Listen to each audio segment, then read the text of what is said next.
The bell above the deli door chimed softly as Brian held it open for Julia. Warm air, fragrant with baked bread and simmering soups, wrapped around them as they stepped inside. The place was modest but inviting. Handwritten chalkboard menus, glass display cases stretching the length of the counter, and a steady hum of low conversation from scattered tables. They moved side by side toward the long refrigerated case where salads were displayed in neat rows.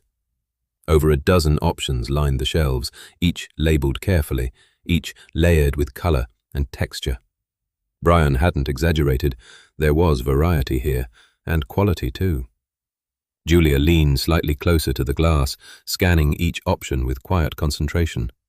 Her eyes moved methodically, the same way they might review evidence before trial, observant, selective, precise. She paused at one in particular.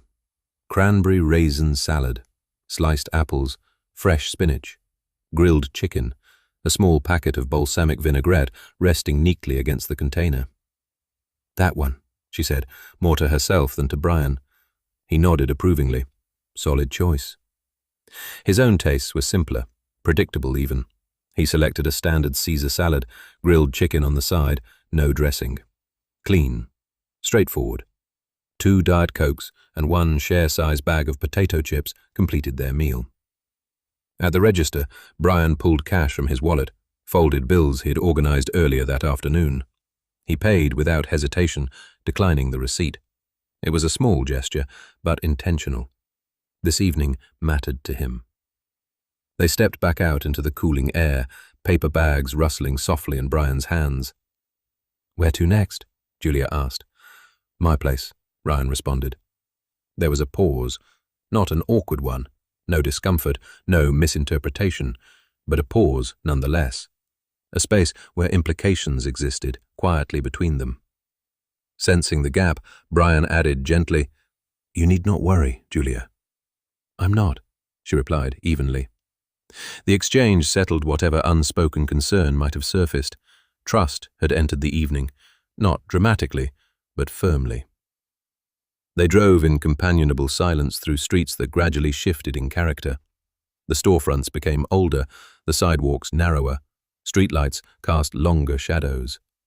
Ryan turned down a side street and parked behind an old brownstone apartment building. 3 stories tall, faded brick, windows that had weathered decades of seasons. It sat in what most would politely describe as the economically challenged part of town. "This is me," Brian said, lightly. They exited the truck and walked toward the back stairwell. The steps creaked under their weight as they climbed. At the top floor, Brian unlocked a narrow door and gestured for Julia to enter first. The studio apartment was exactly what its size suggested. A queen-size bed, neatly made with hospital corner precision, occupied one wall. A small desk and chair sat near the window. A single night lamp rested on a wooden crate, doubling as a bedside table. A 32-inch television perched atop a narrow nightstand, beside a PlayStation and a modest stack of games. Against another wall sat a mini-fridge. Inside were 6 bottles of water and a half-eaten tuna fish sandwich that looked as though it had survived at least a month too long. The bathroom, visible through a partially open door, contained a tight stand-up shower, toilet, and small vanity with mirror.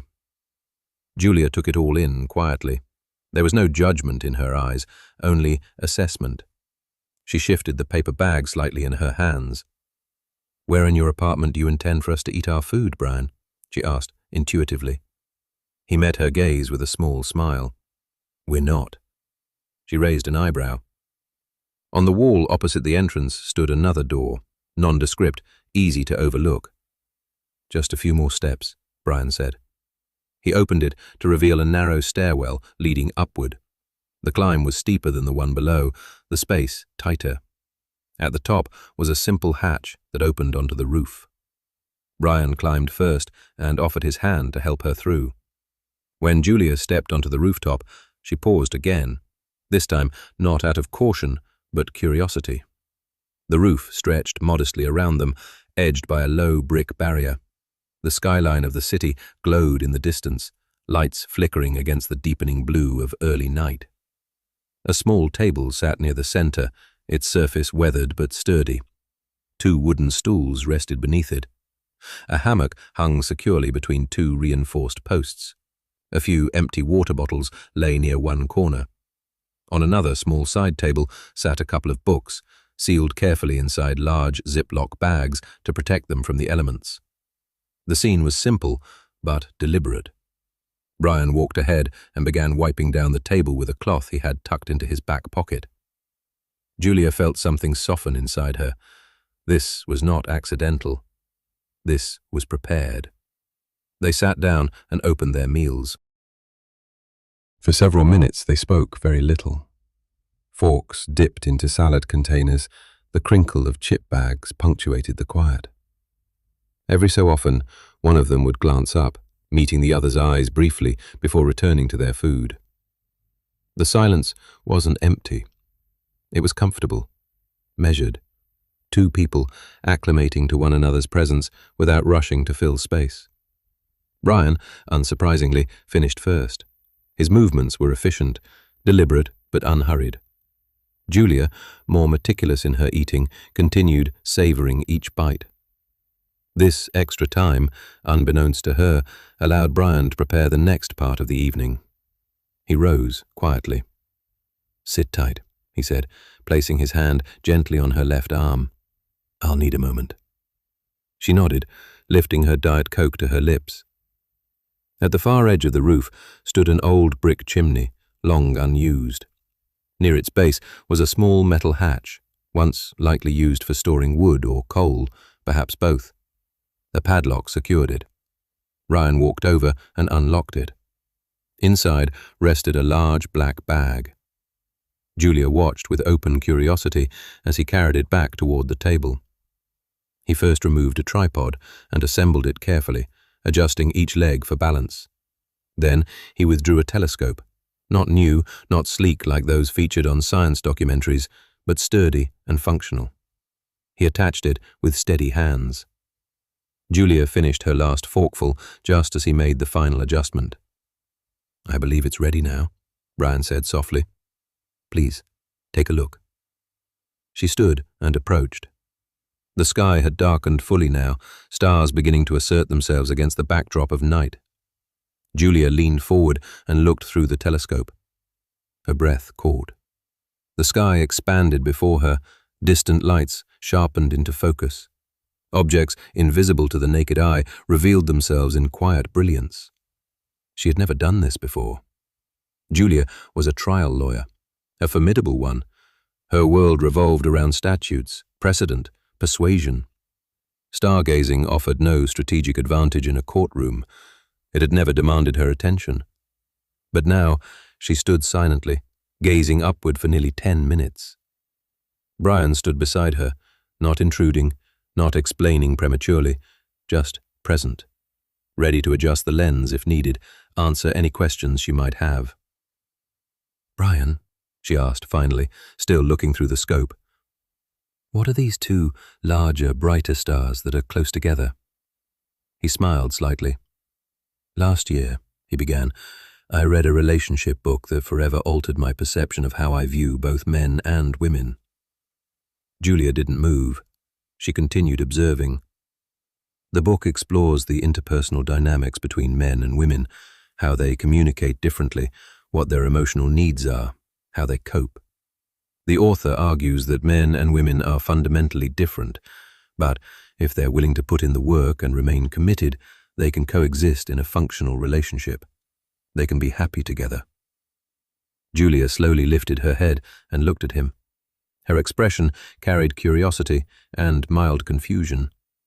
She had asked about stars. He was discussing relationships. Brian noticed. He waited patiently until she returned her gaze to the telescope. "Those 2 larger, brighter spheres you're looking at," he continued gently, "are not stars. They're planets." A pause. "The book I mentioned, by John Gray, is called Men Are From Mars, Women Are From Venus." She remained silent. "At this moment in time," he said, "you're looking at the western sky at an event that happens once every 2 to 3 years. You're looking at both Mars and Venus. in alignment. Julia stayed still for nearly 20 seconds. Mars and Venus. Planets, not stars. Different bodies, different orbits, occasionally aligned. When she finally lifted her head again, her expression had changed. The confusion was gone. In its place was understanding. Brian had just done something remarkable. Not through grandiosity or wealth or status. He had connected astronomy and human behavior in a way that felt effortless. He had told a story. He had taken something vast and abstract and made it intimate. Julia had always been complex, sophisticated, exceptionally intelligent. It took extraordinary effort to impress her.